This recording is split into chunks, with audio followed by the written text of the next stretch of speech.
திருகோணமலை மாவட்ட குச்சவெளி பிரதேச பகுதியில் நேற்று குச்சவெளி பிரதேச செயலகத்திற்குட்பட்ட விவசாயிகளினால் தொல்லியல் துறையினருக்கு எதிரான மாபெரும் கண்டன ஆர்ப்பாட்டம் குச்சவெளி பழைய போலீஸ் நிலையத்திற்கு முன்பாக இடம்பெற்றது.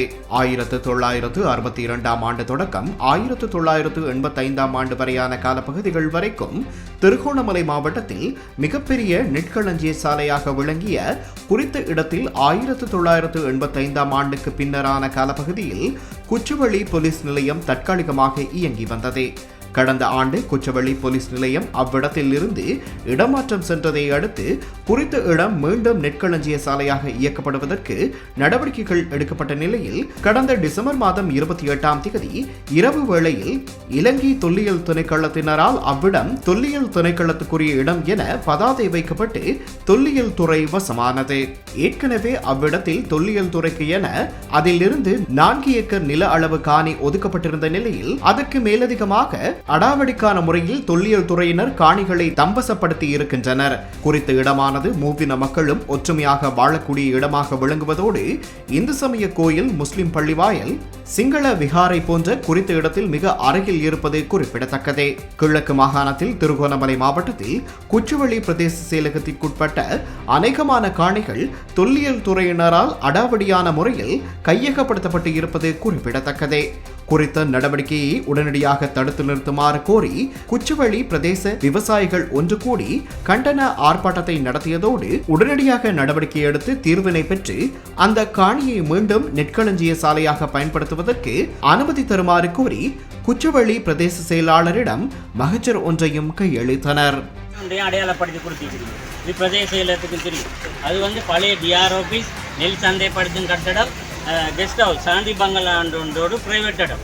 ஏற்கனவே தொல்பொருள் திணைக்களத்துக்கும் பன்சலைக்கும் 3 ஏக்கர் பிரதேச செயலகத்தினால் வழங்கப்பட்டு அதுக்கான புனரமைப்பு பணிகள் இடம்பெறுகின்றது. இதுக்கு அருகாமையில் உள்ள காணியை அபகரிக்க முயற்சிக்கிறாங்க. இதுக்கு எக்காரணம் கொண்டு நாங்கள் இடம் அளிக்க மாட்டோம். இந்த குச்சவெளியை நீங்க பொறுத்த வரையில் பாத்தீங்கன்னு சொன்னா இங்க மும்மக்களும் சமாதானமாக ஒற்றுமையாக வாழ்கின்ற ஒரு இடம். இங்கே அண்மையில பாத்தீங்கன்னா பள்ளிவாசல் இருக்கின்றது, அங்கே சேர்ச் இருக்கின்றது, அங்கே இந்து கோயில் இருக்கின்றது. இருந்தும் பௌத்த மக்கள் யாருமே இங்க இல்லாத போதும் நாங்கள் பன்சலை அமைப்பதற்குரிய இடங்களையும் இங்கே வழங்கப்பட்டிருக்கின்றது. நாங்கள் அதை ஏற்றுக்கொள்ளணும். நாங்கள் எல்லாரும் ஒற்றுமையா இருக்கிறோம். அதே சாட்டாக வைத்து எங்களுடைய ஏனைய அரசாங்க நிறுவனங்களுக்குரிய காணிகளை அபகரித்து பொது தேவைக்குரிய மக்களுடைய பொது சேவைக்குரிய காணிகளை மிகவும் முறையில் அபகரிக்கின்ற செயற்பாடு ஒன்று பல காலமாக பார்த்துக்கொண்டோம்.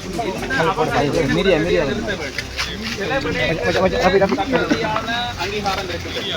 அந்த சில அங்கீகாரங்களை வைத்துக் கொண்டு முறைகேடான வகையில் எங்களுடைய காணிகளை அபகரிக்கின்ற நிகழ்வு நடந்து கொண்டிருக்கிறது. குச்சவெளியில மிக பிரதானமாக திருவண்ணாமலை மாவட்டத்திலே மிகவும் பிரதானமாக நடந்து கொண்டிருக்கிறது. உண்மையில அண்மையில 2024 ஆண்டு வெளியிட்ட அப்லாண்டா இன்ஸ்டிடியூட் அறிக்கையிலே மிக தெளிவாக சொல்லப்பட்டிருக்கின்றது.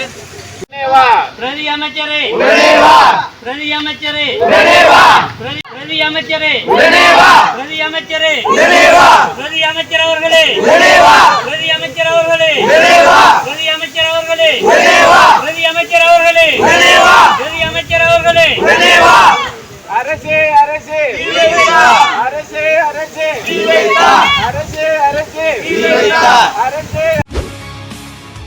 செய்திகளை உடனுக்குடன் தெரிந்து கொள்ள உடனே சப்ஸ்கிரைப் பண்ணுங்க.